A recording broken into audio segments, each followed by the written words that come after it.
Olá, seja muito bem-vindo ao canal Louise Crovesi. E no vídeo de hoje a gente vai conversar sobre gases.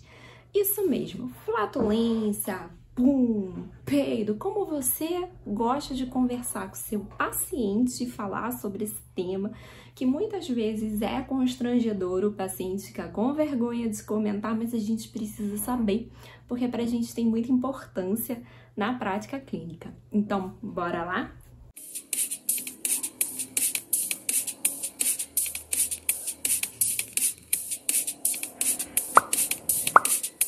O tema é flatus, algo que gera um certo desconforto nas pessoas em conversar sobre. Mas a gente que tem que perguntar sobre cocô e em alguns momentos recebe, abre o WhatsApp e acha que é uma foto ali de uma comida, de alguma coisa que o paciente manda e ele decide mandar a foto do que acabou de sair de dentro dele, né? Quem nunca passou por uma situação dessa? Já aproveita e comenta aqui embaixo se você já passou por essas situações meio constrangedoras e que a gente tem que saber contornar com jeitinho para também não assustar o paciente. Então, voltando aqui, a gente tem que tocar em alguns pontos em que as pessoas têm um pouco de vergonha de comentar. Mas a verdade é que todo mundo faz isso. Todo mundo peida, todo mundo caga, todo mundo faz o número 2, todo mundo evacua, todo mundo solta flatos, como você quiser falar. Do jeito mais popularzão ao jeito mais chique para deixar a coisa mais elegante e sutil, né? E hoje a gente vai conversar sobre flatulência, que são esses gases, que tem até relação com alguns outros sintomas, como distensão, a própria dor abdominal também tem relação com a flatulência, acaba que eles estão todos conectados. E por que eu escolhi esse tema?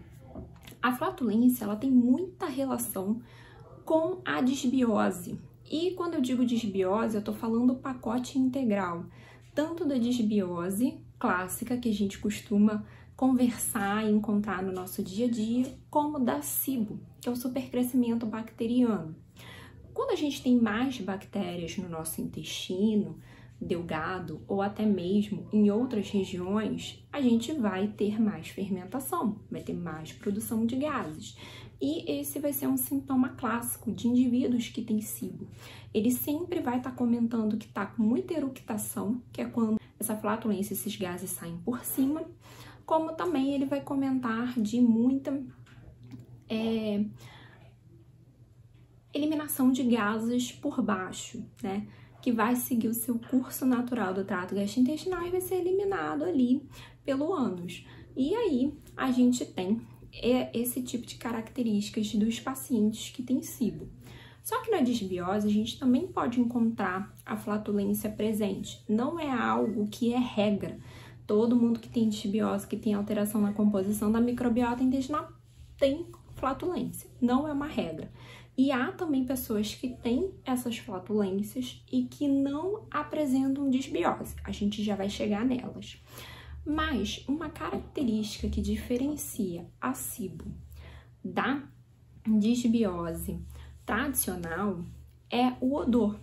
Eu já tenho aqui um vídeo falando sobre SIBO, SIFO e disbiose, como identificar elas, quais diferenças que tem por meio de sinais e sintomas, até para a gente poder pensar se é interessante fazer um sequenciamento dessa microbiota, uma vez que os exames geralmente não caracterizam fungos, então não pegaria SIFO, e não consegue refletir a microbiota mais superior, no caso da SIBO, que é do intestino delgado.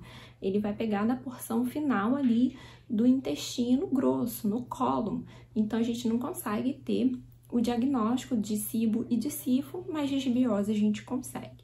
Então, quando a gente tem o odor fétido, aquele cheiro que toda a família comenta, que nem a própria pessoa aguenta, quando a própria pessoa não aguenta é porque o negócio tá muito feio. E nem sempre está associado a uma infecção, ao crescimento de bactérias patógenas, mas às vezes há algumas alterações nessa composição que está fazendo com que essas bactérias cresçam e produzam esses metabólitos que têm esse odor característico que é desagradável. Então, dessa forma, a gente tem a flatulência na SIBO e também na disbiose, que pode ser um parâmetro, sim, para nos ajudar a identificar e diferenciar entre esses dois tipos de disbiose que a gente pode encontrar.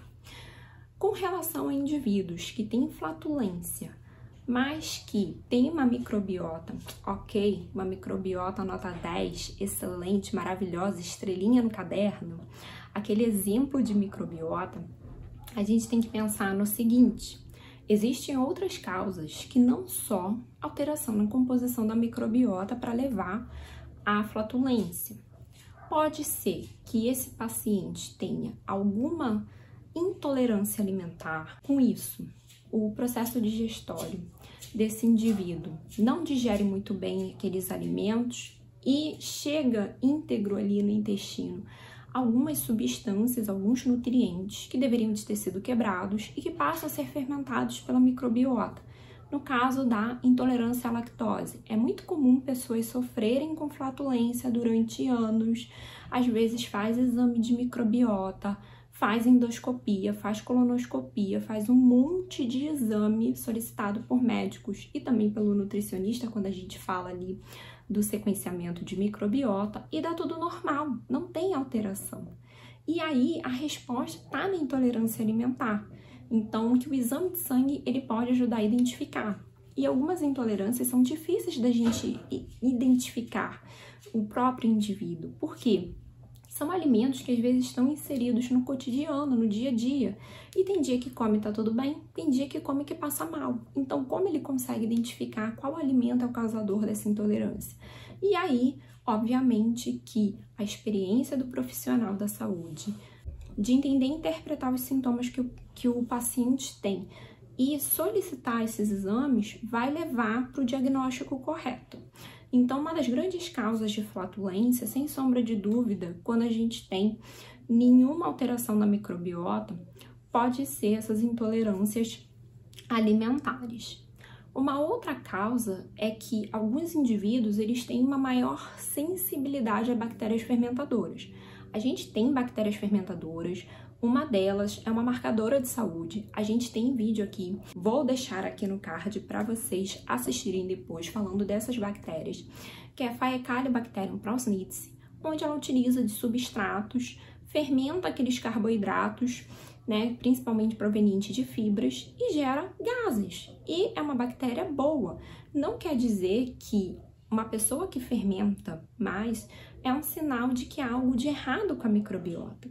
Às vezes, ela é mais sensível e essa bactéria dela acaba produzindo um pouquinho mais de flatulência, de gases dentro desse indivíduo, gerando esse desconforto. Mas a gente pode pensar em estratégias para tentar minimizar, como, por exemplo, incluir nessa alimentação fibras que são menos fermentadas, né?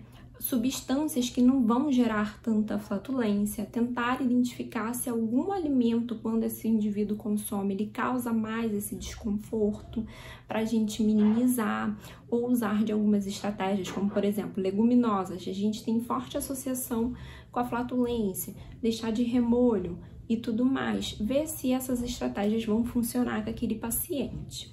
Bom, um outro ponto é que essas bactérias elas também podem estar um pouco aumentadas, além do limite de referência que a gente tem na literatura, e pode ocasionar também esses sintomas. Como são bactérias que não são ruins, a gente não tem um protocolo de intervir reduzindo essas bactérias. Não há necessidade de se fazer esse tipo de estratégia. A gente vai tentar fazer essa modulação, estimulando as outras bactérias benéficas com uma variação nessa alimentação, oferecendo diferentes tipos de fibras, de prebióticos, para que as outras bactérias também cresçam, e usar a primeira estratégia que eu falei aqui, de reduzir esses alimentos que são mais fermentáveis pela microbiota para minimizar esses sintomas. Então, entenda, a flatulência, ela pode indicar, sim, alguma doença, algum comprometimento da microbiota, como pode indicar uma característica do seu paciente de ser mais sensível a essa fermentação. E vai ser importante a gente identificar essa diferença para a gente saber o momento de intervir para modificar essa microbiota e o momento de tratar com alimentos que são menos fermentáveis para reduzir esse desconforto, porque ninguém merece também conviver com flatulência, com dor, com distensão. É desconfortável, você às vezes está num local público e sente vontade de eliminar e não tem como, você fica se prendendo, isso também não é positivo para a saúde. Então a gente precisa ajudar o nosso paciente da melhor forma possível, tendo em mente que a gente tem duas possibilidades. Uma de sim, a microbiota pode ser a causadora desses sintomas e a gente precisa corrigir. E o outro seria a microbiota, ela não é a causadora, mas esse paciente tem uma característica de maior sensibilidade a essa fermentação e a gente precisa fazer algumas mudanças na alimentação para minimizar essa flatulência, essa fermentação excessiva e trazer mais qualidade de vida para o paciente. Bom, eu espero que você tenha gostado desse vídeo. Deixa muito like aqui para saber que você gostou.